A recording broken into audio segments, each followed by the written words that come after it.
నేను గత 8 సంవత్సరాలుగా ఇండిపెండెంట్గా ఒక వ్యక్తిగా సంస్థను నడుపుతూ చేస్తున్నటువంటి ప్రయత్నాలని అడ్డుకట్ట వేయడానికి మొదటి రోజు నుంచే ప్రయత్నం జరిగింది అధ్యక్ష.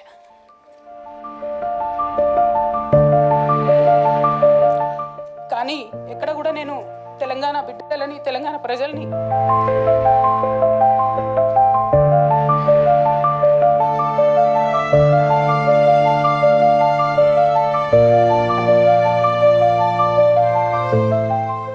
వాళ్ళను డిసప్పాయింట్ చేయదు కాబట్టి నవ్వుతూ పనిచేస్తూ వెళ్ళిపోయిన అధ్యక్ష. ఇప్పుడు నా దగ్గరికి ఎప్పుడు పెద్దవాళ్ళు, పైరవికారులు, కాంట్రాక్టర్లు ఎవరు రాలేదు అధ్యక్ష. నేను ఎప్పుడు కూడా పేద ప్రజల మధ్యలోనే ఉండి పనిచేస్తున్నాను అధ్యక్ష.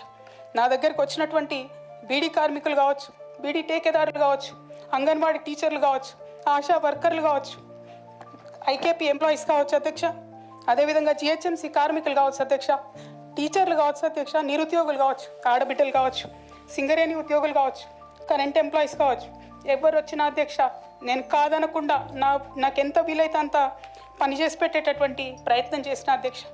అయినా సరే అధ్యక్ష, పార్టీ మౌత్ పీసులుగా ఉండేటటువంటి పార్టీ పేపర్లు, పార్టీ ఛానళ్ళు ఏ ఒక్కరు కూడా ఎన్నడూ కూడా మద్దతు ఇవ్వలేదు అధ్యక్ష. అయినా సరే ధైర్యం వదులుకోకుండా మొక్కువని ప్రయత్నంగా నేను ప్రయత్నం చేస్తూనే వెళ్ళాను అధ్యక్ష. తెలంగాణ రాకముందు, బీఆర్ఎస్ ప్రభుత్వం ఏర్పడకముందు ఒక మాట అనుకున్నాం అధ్యక్ష. కేసీఆర్ గారే పదే ఈ మాట చెప్పారు.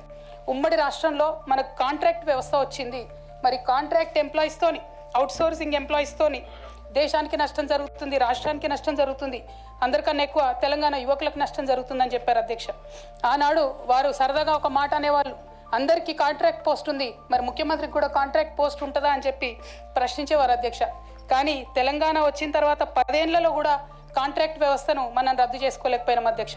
అది కాకుండా అవుట్సోర్సింగ్ ఎంప్లాయీస్, అవుట్సోర్సింగ్ వ్యవస్థను పెంచి పోసిపోయినాం అధ్యక్ష. బాధతో, చాలా ఆవేదనతో నేను ఈ మాటలు చెప్తా ఉన్నా అధ్యక్ష.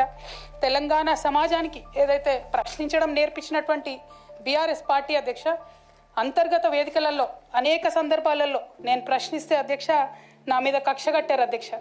కేసీఆర్ గారు చుట్టూ ఉన్నటువంటి కొందరు వ్యక్తులు, తప్పక చెప్తున్నాను అధ్యక్ష ఈ మాట, ఎందుకంటే భారతదేశ రాజ్యాంగం ప్రకారం రాజకీయ పార్టీలు ఏవైనా కూడా ప్రజలకు ఒక దిక్సూచిగా నిలవాలి అధ్యక్ష, ప్రజలకు ఒక దారిదీపంగా నిలవాలి. పార్టీలోనే అంతర్గత ప్రజాస్వామ్యం లేకపోతే రాష్ట్రంలో ఎట్లా ప్రజాస్వామ్యం ఉంటుందనే విషయాన్ని కూడా మనందరం గమనించాలి. కాబట్టి మాట చెప్తా ఉన్నాను అధ్యక్ష. మరి కక్షగట్టి నన్ను ప్రశ్నించినందుకు పార్టీ నుండి బయటకు పంపించారని చెప్పి చెప్పక తప్పదు అధ్యక్ష.